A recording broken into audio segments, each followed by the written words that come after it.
പ്രിയമുള്ളവരെ, നമ്മുടെ ഈ ശ്വാസവും നമ്മുടെ മനസ്സും നമ്മുടെ ചിന്തകളും തമ്മിൽ ഒരു ബന്ധമുണ്ട്.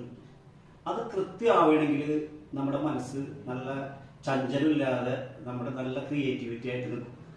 അതിനുള്ള വഴി എന്ന് പറയുന്നത് നമ്മളെല്ലാ ദിവസവും ഇങ്ങനെ ഇരിക്കുക, ഇരുന്നതിന് ശേഷം ഇങ്ങനെ ബ്രീത്ത്, അതായത് ശ്വാസം ഇങ്ങനെ എടുക്കുമ്പോൾ ആ ശ്വാസം ഇങ്ങനെ വരുന്നതിന് മാത്രം ശ്രദ്ധിക്കുക. ഉള്ളിലേക്ക് ശ്വാസം എടുക്കുന്നതും ശ്വാസകോശത്തിലെത്തുന്നതും അവിടെ നിന്ന് വീണ്ടും പുറത്തേക്ക് പോകുന്നതും ഇതിലേക്ക് മാത്രം ശ്രദ്ധിച്ചുകൊണ്ട് ഒരു 1-2 മിനിറ്റ് ഇരിക്കുക. വളരെ ഗുണം കിട്ടും. നമ്മുടെ ചില ജീവിതത്തിന്റെ ഇടയ്ക്ക് വരുന്ന പല അബദ്ധങ്ങളും ഒക്കെ നമ്മുടെ പ്രവൃത്തി കൊണ്ടും പറച്ചിലും കൊണ്ടൊക്കെ ഉണ്ടാവുന്നതാണ്.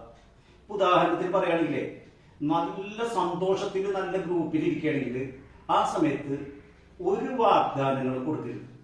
നമ്മൾ സന്തോഷത്തോടെ ഇങ്ങനെ ഇരിക്കുന്ന സമയത്ത് ആരെങ്കിലും എന്തെങ്കിലും ചോദിച്ചു ഞാൻ ഒരു വാഗ്ദാനം കൊടുക്കുകയാണ്, അത് ചെയ്യരുത്. കാരണം അത് ആ സമയത്ത് ഉണ്ടാവുന്ന ഒരു വാഗ്ദാനമാണ്.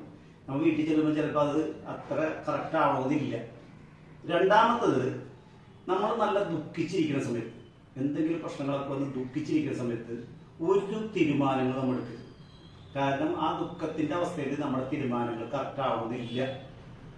പിന്നെ നമ്മൾ നല്ല ദേഷ്യപ്പെട്ടൊക്കെ ഇരിക്കുന്ന സമയത്ത്, ആരോടെങ്കിലൊക്കെ നന്നായിട്ട് ദേഷ്യം വരുന്ന സമയത്താണെങ്കിൽ കഴിയുന്നതും പ്രതികരിക്കരുത്. സംസാരം കൊണ്ടോ പ്രവൃത്തി കൊണ്ടോ പ്രതികരിക്കാതിരിക്കാന്നുള്ളതാണ്.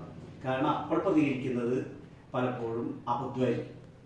അപ്പൊ നമ്മൾ ഇതിനൊക്കെ നിയന്ത്രിക്കാൻ പറ്റുന്ന ഒരു ടെക്നിക്കാണ്. അതായത് നമ്മുടെ മനസ്സും ശരീരവും കറക്റ്റ് ആവാൻ വേണ്ടിയിട്ട് ഒരേ രീതിയിലാവാനായിട്ട് നമ്മൾ ബ്രീത്തിനെ ആശ്രയിക്കുക എന്നുള്ളത് നമ്മുടെ ശ്വാസത്തിനെ ഇങ്ങനെ ശ്രദ്ധയോടെ ഉള്ളിലേക്ക് എടുക്കുന്നതും പുറത്തേക്ക് പോകുന്നതും ശ്രദ്ധിക്കുക. ഇതെല്ലാ ദിവസവും രാവിലെ ഒരു 2-3 മിനിറ്റ് വീട്ടിലിരുന്ന് ചെയ്യുക.